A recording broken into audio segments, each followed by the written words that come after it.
Ladies and gentlemen, the godfather of illegal border crossings himself, cheating Obama leaves Dems reeling after delivering this crushing blow.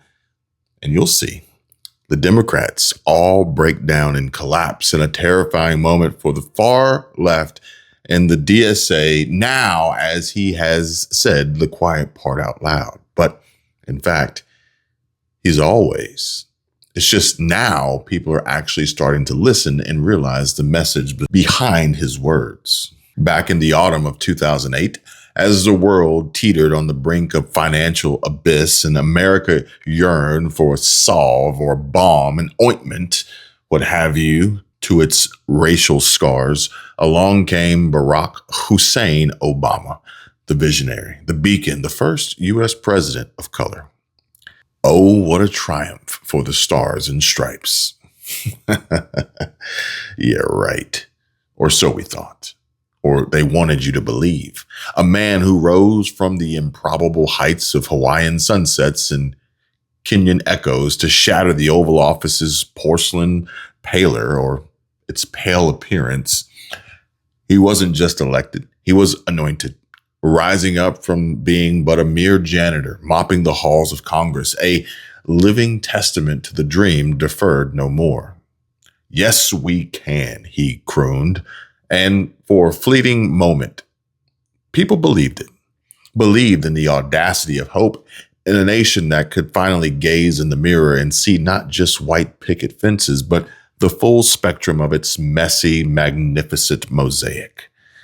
Ladies and gentlemen, politics continues to use race as a divider, topic stirrer, and baiter for the less informed.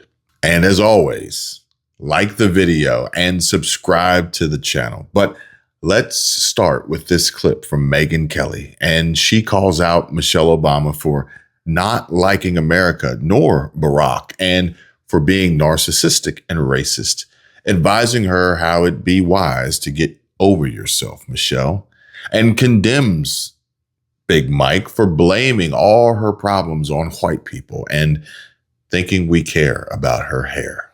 Has there ever been a more racist first lady? She's a racist. That's what we've learned about Michelle Obama. It was a slow reveal. Like, we started to learn, first we found out she doesn't like America. And then we found out on her show she doesn't like her husband, at all. Then we started to find out she's really obsessed with herself. She's somewhat narcissistic. And then we found out she's a racist. She really can't stand white people. Every problem in her life is as a result of some white person who she imagines is judging her. Like, we're actually spending time thinking about whether her hair is curly or straight. I have news for you, Michelle. On behalf of all whites, we have better things to do. So get over yourself. They celebrated his arrival. Throngs weeping in Grant Park, confetti raining like tears of absolution as this eloquent everyman promised to bridge divides, heal wounds, and steer the ship of state towards sunnier seas. An accomplishment for the ages, they said. A milestone etched in history's marble, proving that the American experiment could indeed bend toward justice, one soaring oratory at a time. He was hailed the philosopher king, the left's silver-tongued sage, whispering sweet nothings of unity to a fractured populace. And who could argue? In that electric hour, he was exceptionalism incarnate. But yes, hindsight, folks, that cruel, unblinking lens reveals the fine print inked in previously invisible ink. I'm talking about the dung beetle, Barack Ojanga, Mr. Empty Suit food stamp president, the Kenyan himself. For beneath the soaring rhetoric lay policies so insanely audacious they make Icarus look sane as he flies towards the sun. The Not-So-Affordable Care Act, more like a Rube Goldberg machine of mandates and meltdowns, saddling generations with premiums that climbed faster than his approval ratings plummeted.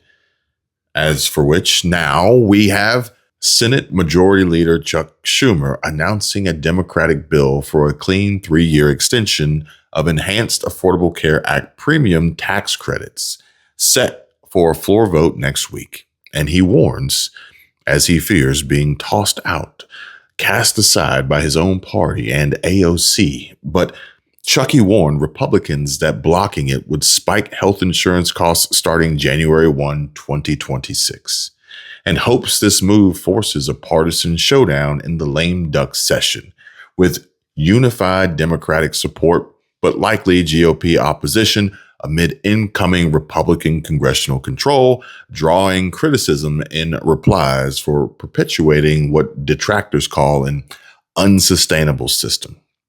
Meanwhile, Chuck haphazardly says every single Democrat will support it. If Republicans block his bill, there's no going back. Yeah, and so there's that. President, today I'm announcing that Senate Democrats will introduce legislation for a clean 3-year extension of the current ACA tax credits. Democrats have made clear where we stand. Now that our proposal is out, Republicans have 1 week to pick a side. Join us and prevent premiums from skyrocketing, or block our bill and condemn people, the American people, to financial disaster. The choice is up to the Republicans here in the Senate. But back to old Barry Soetoro and the Iran deal.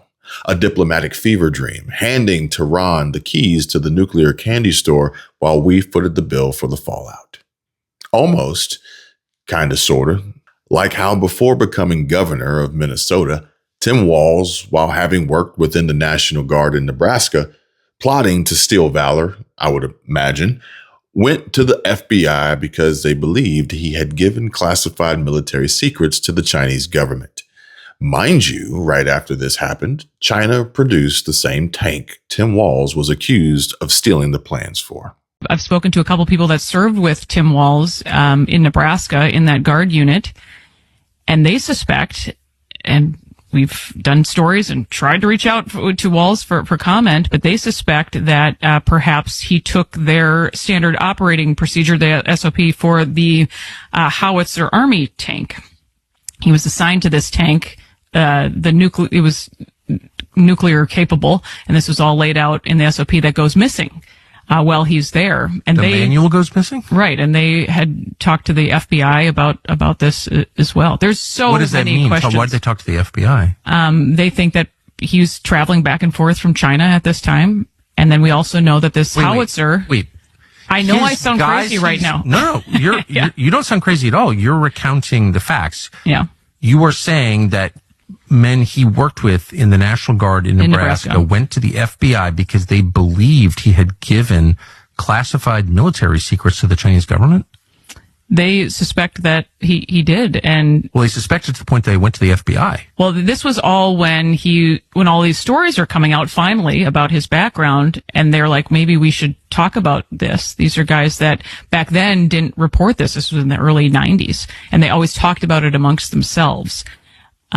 And I think that they weren't completely aware of, the potential threat something like this could pose, but they always thought this was very strange. And then China started producing almost a carbon copy of this military tank a couple of years later. Come on. For real? According to all of our research. And don't even get me started on the drone symphonies over wedding parties abroad or the economic stimulus that juiced the markets just enough to mask the rot. A visionary, you say? Try Vanguard of the Vapid, a masterclass in repackaging radical resets as feel-good folklore. And now, here we are, folks. This literally happened. Narrative shift complete. 1930s, there was a law passed that the United States government shall not participate in any type of misinformation propaganda campaigns directed at its citizens. And in 2012, the Obama administration and the freaking Congress that sat then repealed it. It is legal for the agency, the sister agency, the FBI, and the rest of them to put out intentionally misinformation, propaganda to American citizens now. Barack Hussein Obama, the Obama Saya, Obozo, or my personal favorite, Obummer, a man who I hear loves other men, goes by many different names. Yet here's the delicious twist, the shadow puppet show that never ends. Even as the curtain fell on his 8-year encore, Obama didn't retire to the golf greens like a mere mortal, or catching him out on his senior day stroll like Joe Biden getting ice cream cones. No. He slinked into the ether, a spectral statesman pulling strings from the basement bunker, his little earpiece humming directives to the unwitting puppets of Pennsylvania Avenue. The deep state, folks, some say began in Minnesota, and German words and terms like Kaiser get tossed around.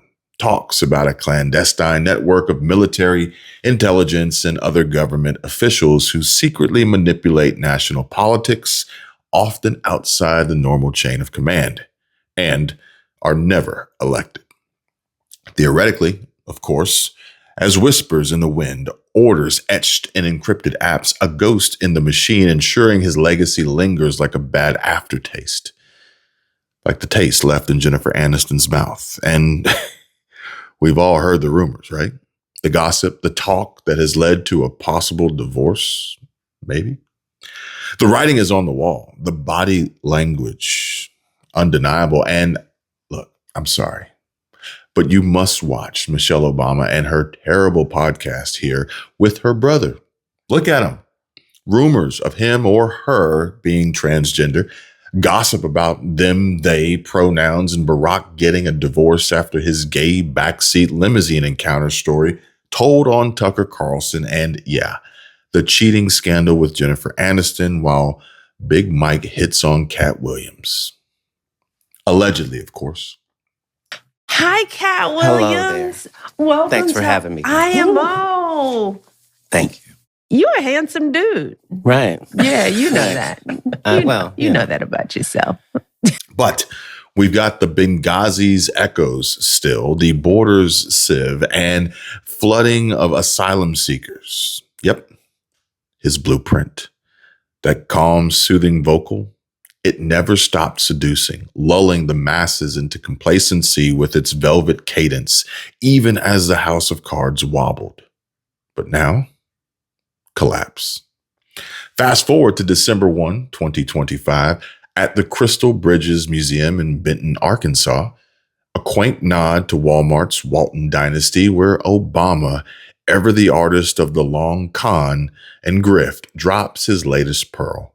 American exceptionalism is what he purrs, blooms from immigrants of every hue, faith, and folly, uniting in spite of their glaring differences. What's been pretty unique is this idea that you get a bunch of people from every corner of the planet who don't look alike, don't worship exactly the same way to their God, and don't even, don't eat the same foods, don't have the same last names, but somehow they're all working together and they can figure out how to make this place their own and live together and create something that hasn't been there before. That's what makes this country exceptional. Quiet parts out loud, indeed. Delivered in that hypnotic baritone, the one that caresses Democrats' doubts away like a lullaby from a wolf in Brooks Brothers' Wool. He paints borders as mere suggestions, culturalism or multiculturalism as the magic glue holding their teetering tower aloft. Timely, they say, amid 2025's border bonfire, where unauthorized arrivals hit 14 million by 2023's peak. Yeah, Biden was president then. A cold calculus of the invasion he set forth and unleashed. However, now we know, based on the latest breaking news, what he actually meant when he said this. Not the rosy reunion of the world's weary. Oh no. He meant the grand handover, flood the gates, dilute the dissent, remake the republic in the image of his borderless utopia, And from his unseen perch, earpiece aglow, he exit on, seducing with that unflappable poise, as if 59% of Americans still nodding along to "Immigrants strengthen us" weren't just the choir, but the captives.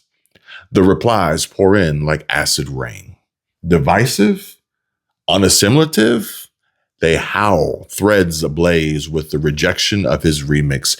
Partisan chasms yawn wider than the Rio Grande, but down in the depths, the maestro conducts on, unseen, unheard, except in the policies that continue like a virus with a velvet voice. But listen up, America. I don't need to remind you who really lit the fuse on the chaos we're living through right now, do I? Barack Hussein Obama. Obama flew in, at that time, 22,000 Somalians to Minnesota. And to answer the question you all keep asking, how does a Somalian get in our government? This is how. The reasons why the Representative Omar should be removed from this committee, but I feel like all the reasons have not just yet been stated, which is why I rise to add for the record. We've heard about the comments that were made regarding anti-Semitism and anti-Israeli views, but I rise to add to the record that as a member of the Foreign Affairs Committee, I've sat there and heard the representative actually spew anti-American rhetoric as well. I've been in that committee room where the representative equates Israel and the United States to Hamas and the Taliban. Absolutely unacceptable for a member of that committee. I've also heard the representative equate that it is the United States' fault that there is turmoil in Venezuela, that is not because of the oppressive socialist and communism that has spread throughout Central and South America, in Venezuela at the hands of the Maduro and Hugo Chavez regimes. That is unacceptable. And as a New York representative, to hear the representative belittle, to try to diminish the worst terrorist attack on United States soil on September 11, 2001, as some people did something, that is unacceptable as well. And I hold the same standard for this side of the aisle that I do the other, because when another colleague on my side said something about 9/11, I also voted to have her removed from the Education Committee because I thought that was inappropriate. So I'm being consistent here, and I hope my colleagues will do the same to show that this is about consistency and accountability, because we should not have an individual with those views on the committee that is tasked with representing our country and our Congress to foreign nations. Barry flew them all in to vote for her. But she's right. You should not have an individual with those views on the committee that is tasked with representing our country and our Congress to foreign nations.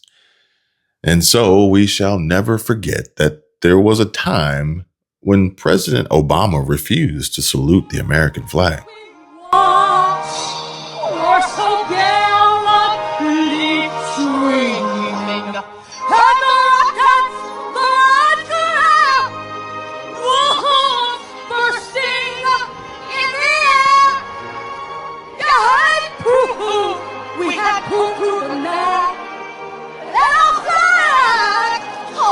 Still there, oh Savior, that star-spangled banner on the banner shall ever wave over the land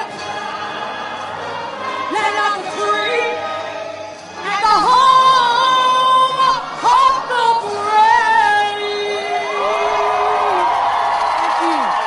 brave. Imagine planting and subverting and inserting a Muslim into the White House. But folks, let's do the math here, folks, okay? Because if Obama brought in 80,000 of them 10 years ago, they've doubled.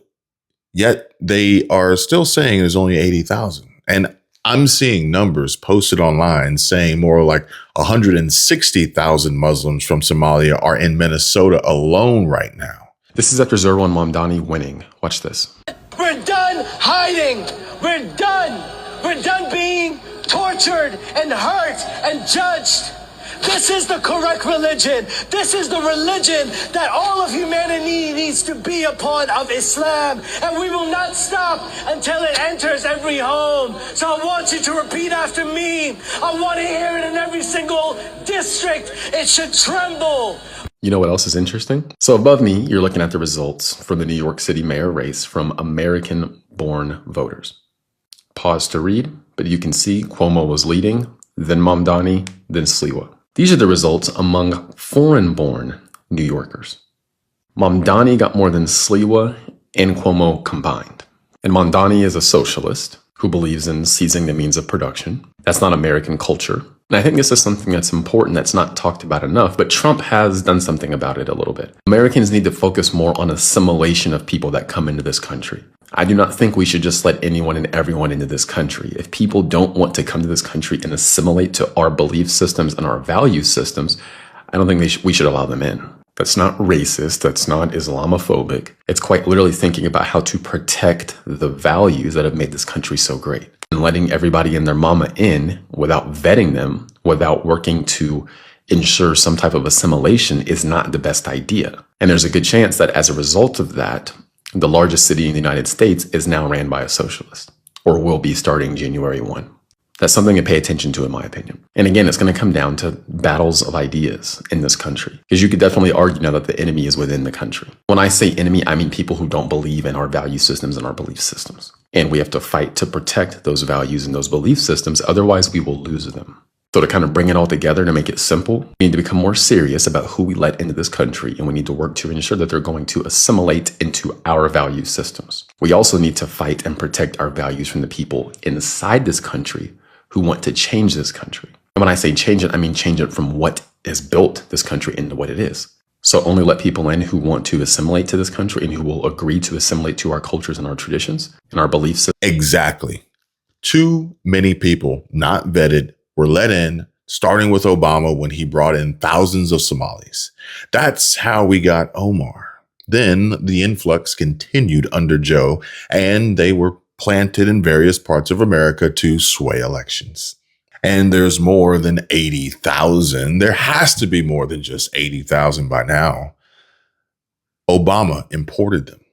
Now, granted, some even took over public funded houses and housing in Cheyenne, Wyoming that was meant for Wyoming unwed mothers. Done by Obama's orders, but they didn't stay long. And then Obama planted them all in the same area in Minnesota, eventually to get Ilhan Omar elected. Barack made a Somalian Muslim dominated community. Obama knew exactly what he was doing. He deposited tens of thousands of Somali immigrants in a single area, plenty of them to accomplish his plot, and Ilhan Omar was installed as their leader. I honestly believe that Barack Obama hates America. No wonder Somalian refugees settled in Minnesota, and as a result, Ilhan Omar wasn't just elected. She was planted and installed. It was planned.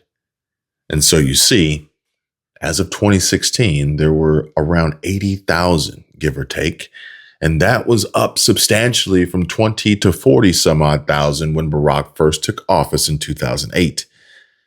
And so if we just do the math from 2008 to 2016 and see how 8 years of multiplying like rabbits could do, well, extrapolate that from 2008 to 2016 to now 2025, and 80,000 would be the minimum on the low side. Somalians in Minnesota elected Ilhan Omar, who then campaigned to help other far-left radicals like Zohran Mamdani win elected office. One clear impact Somali immigrants have had on America is electing awful Democrat politicians.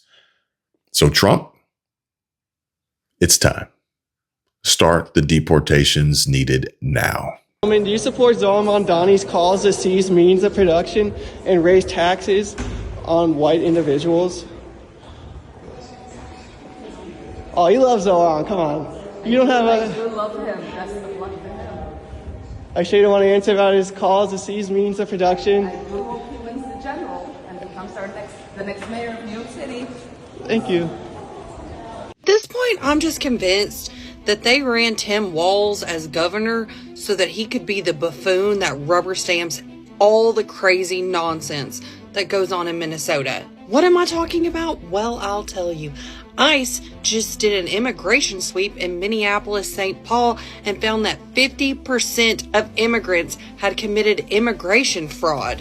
What types of fraud, you might ask? I would love to tell you. They encountered blatant marriage fraud, visa overstay, people claiming to work in businesses that can't be found, forged documents, abuse of the H-1B visa system, abuse of the F-1 visa, and many other discrepancies. Examples of some of those fraudulent activities include marrying someone else when you already have a wife in Sweden, being on the no-fly list, and conning an old person into marrying you and then divorcing her, leaving her afraid for her life. And if you're asking yourself, why on earth would they pick Minneapolis-St. Paul? Well, it's because the Twin Cities were chosen because the data showed it as a hotspot for manipulation and misuse of the immigration system.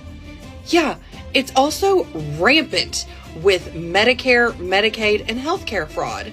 So yeah, Tim Walz, what exactly are you doing up there? It is no secret that you guys got a whole bunch of immigrants over there. And also, there's a lot of people that like to take advantage of the healthcare system. So, if you would just like to let me know about that, we're just all wondering. Okay, thanks, bye. This is the Somali voting bloc that got Ilhan Omar and Tim Walz elected, and why they are refusing to turn over the voter rolls to the Trump administration. Just like 21 states, including California, New York, and Minnesota, blue states continue to say no, refusing to turn over SNAP data to help root out fraud. And folks like Kathy Hochul say she claims that handing over SNAP recipient lists to the federal government is a massive privacy violation. We had a couple of people receiving benefits in 6 states. In February of this year, we asked for all the states for the first time to turn over their data to the federal government, to let the USDA partner with them to root out this fraud, to make sure that those who really need food stamps are getting them, but also to ensure that the American taxpayer is protected. 21 states said yes, not surprised. 29 states said yes, not surprisingly, the red states, and that's where all of that data, that fraud comes from. But 21 states, including California, New York, and Minnesota, the blue states, continue to say no. So as of next week, we have begun and will begin to stop moving federal funds into those states until they comply and they tell us and allow us to partner with them to root out this fraud and to protect the American taxpayer. As Joe Biden was working to buy an election a year ago, he increased food stamp program funding by 40%. So now as we continue to roll that back. So talk about cuts from Washington. Just yesterday, the Secretary of Agriculture said that they're debating withholding some funds that would allow Democrat-run states to fund the SNAP program. You've obviously been against that. But what they're saying in Washington is we just want the rolls of people that are on public assistance. You've been resistant about that. Several states have, by the way, more than 20.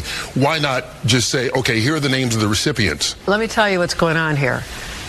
We actually went to court about this because people sign up for a particular program not to have their name in a, think about, do you really want every bit of information about you in other parts of the government monitoring you and tracking what you do? I mean, this is a privacy issue as well. Even if you're on SNAP and getting nutrition benefits, like 42 million Americans do, does that mean that your privacy should be invaded now and that you should be giving out this information unrelated to this program?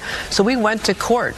A judge in October said, governors of these states, you are correct. You do not have to turn over this information, and they cannot withhold that money.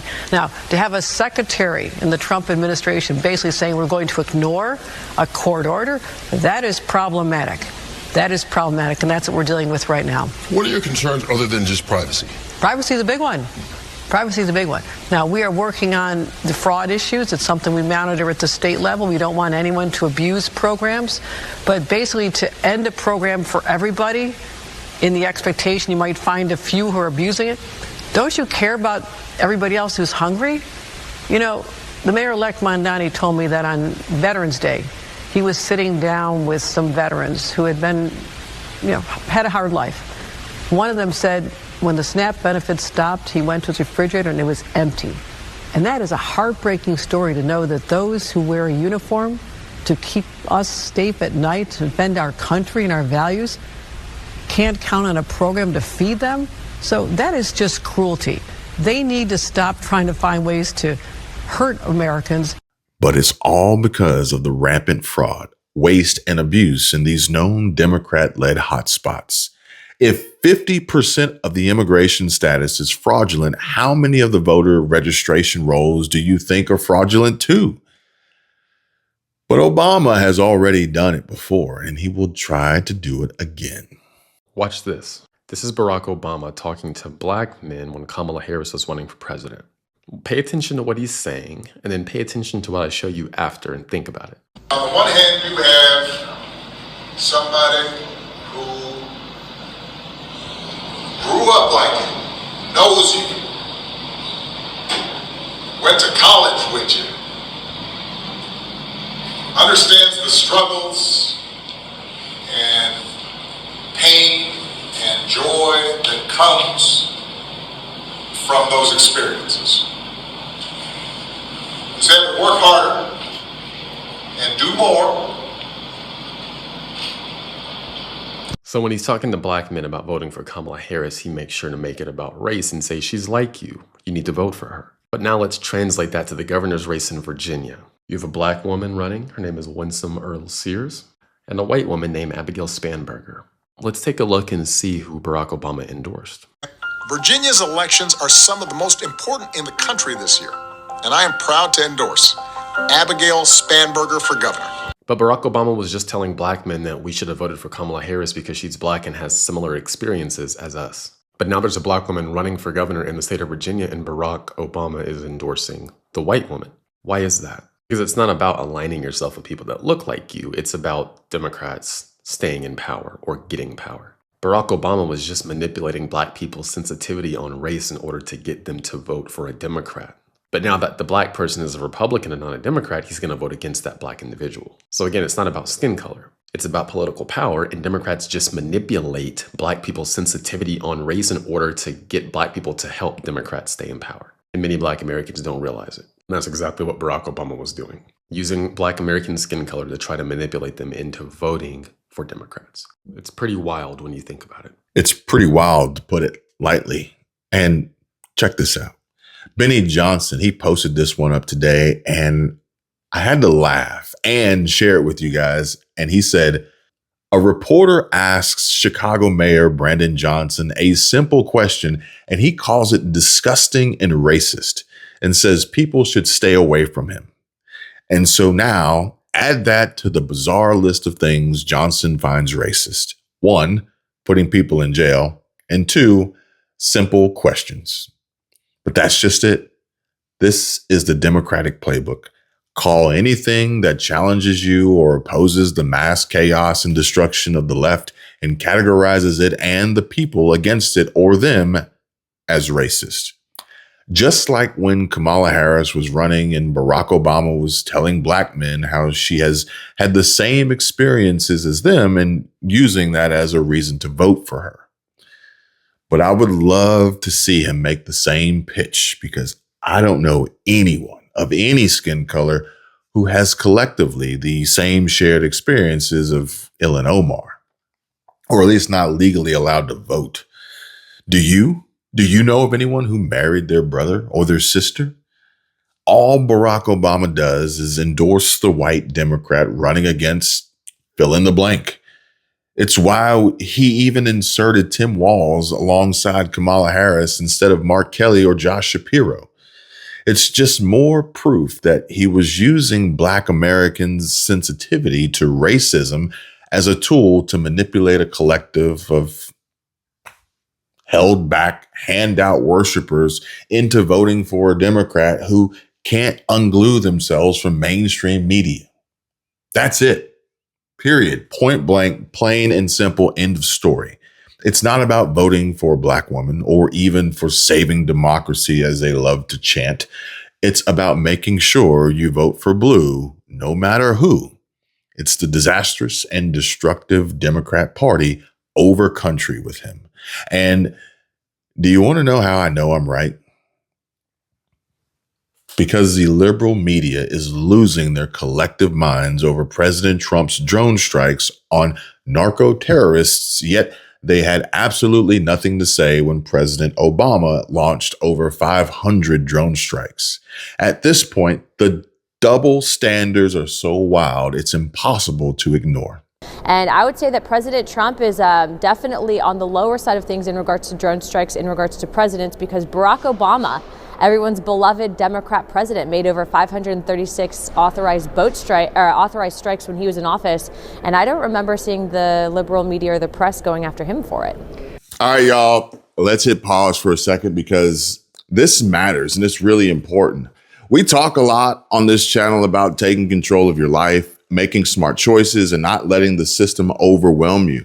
But when it comes to navigating Medicare, it can feel like you're wading through a swamp of total confusion. Plans, coverage, costs, deadlines, you name it. And that's where Chapter steps in. They're not just another company. They're the real deal when it comes to free Medicare help.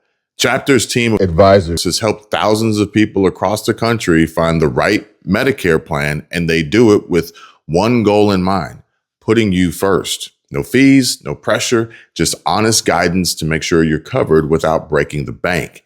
Big insurance companies have their own agendas, but Chapter's got your back, fighting to get you the plan that works for you. So if you're approaching Medicare age or helping a loved one figure it out, don't go it alone. Call Chapter today at 270-467-2426 and start getting the clarity you deserve. Because at the end of the day, protecting your health and your wallet, well, that's not just smart. It's living life on your terms. Director of National Intelligence Tulsi Gabbard has unveiled shocking new evidence that former President Barack Obama and top aides in the Obama administration conspired to subvert President Trump's 2016 election victory and undermine the democratic will of the American people. But it doesn't stop there. And when the head of the snake goes down and gets chopped off, well, the rest die with him too. President Trump and Republicans are railing against Governor Tim Walz, and the House Oversight Committee, which has launched its own investigation into the fraud, is now requesting documents, records, and communications from both Walz and State Attorney General Keith Ellison after reports they and other state officials may have been warned and ignored those warnings, allowing this fraud to happen. The state employees in Minnesota rang the bell, they blew the whistle that there was massive fraud, and yet Tim Walz and Keith Ellison, the Attorney General, apparently turned a blind eye to that for fear of political retaliation from the large voting bloc of Somalis. Yeah, close to 80,000 Somalis live in Minnesota. They have become a powerful voting bloc for Democrats. But there are now multiple federal investigations into this fraud. Folks close to those cases tell us that what we've seen so far may be just the tip of the iceberg. Hey, watching that. You have no power, Ilan. You'll have your job no more, and you will lose your citizenship and naturalization soon, too. As much as Trump and his cronies want to act like we have no power to respond, the truth is we are more powerful than we think we are. And I want to underscore the importance of using every single leverage that we have at our arsenal, because we do have a lot of leverage. We need to make sure that those who are collaborating with the authoritarian regime pay a costly price. And so you see, you done f***ed up. Thinking Barack Obama, who has emboldened you, couldn't be taken down, held accountable, and brought to justice. Or maybe just thinking President Trump wouldn't have won his re-election last November, or that you could have killed and successfully assassinated him. But you're wrong. And so now, folks, the Democrats, the little Mogadishu, Minneapolis, Minnesota Somalians takeover, the welfare fraud queen, is in utter panic. And in the end, America, this isn't just about one man's presidency. It's about the ripple effects we're still dealing with in 2025. Obama's administration resettled roughly 54,000 Somali refugees nationwide from 2009 to 2016, with the lion's share arriving in Minnesota. That policy, while aimed at humanitarian aid, contributed to rapid community growth in places like Minneapolis, where integration challenges have fueled spikes in violent crime and massive fraud schemes. The Feeding Our Future scandal alone involved over $250 million, $250 million in stolen federal child nutrition funds during the COVID era, with 78 defendants charged as of late this year. Many tied to Somali networks running fake meal programs and kickbacks. Properties bought with that money are still in defendants' hands even as forfeitures drag on.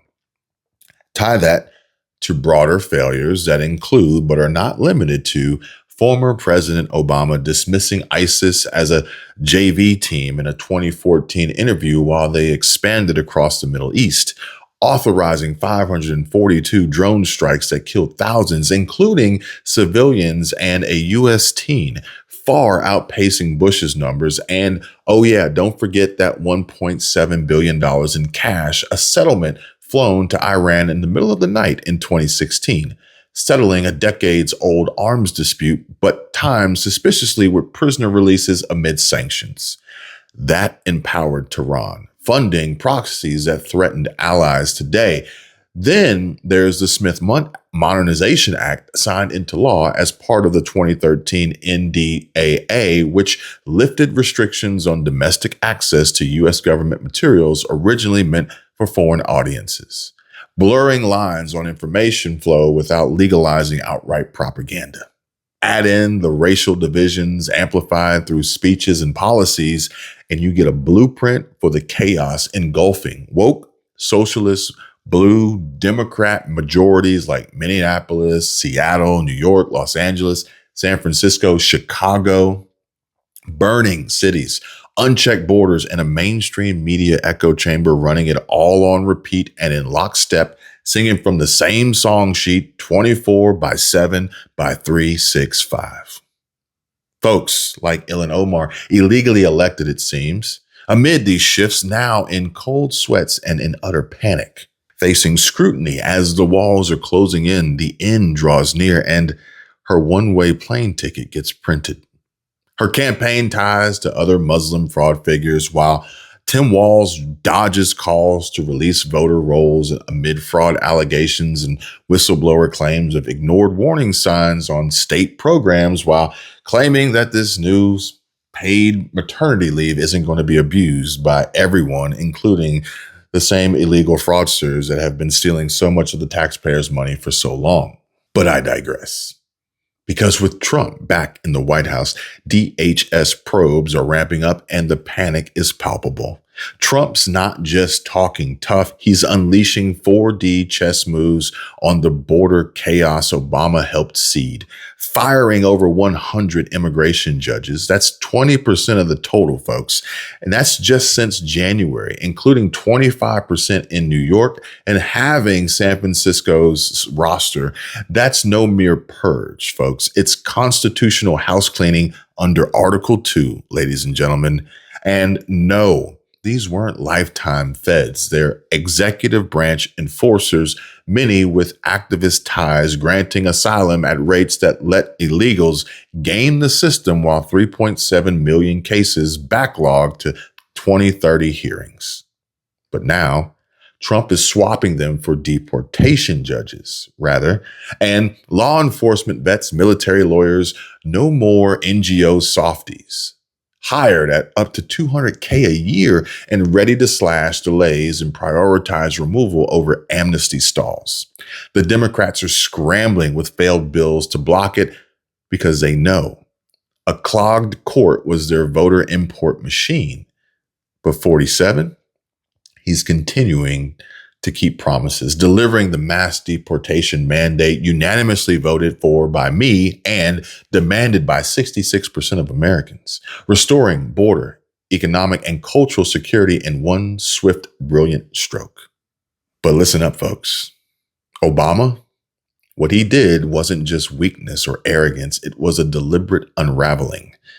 But the tide's turning and we are demanding the audits, exposing the rot, holding them accountable. This is the MAGA correction we've waited decades for, and it's game over for the globalist grift.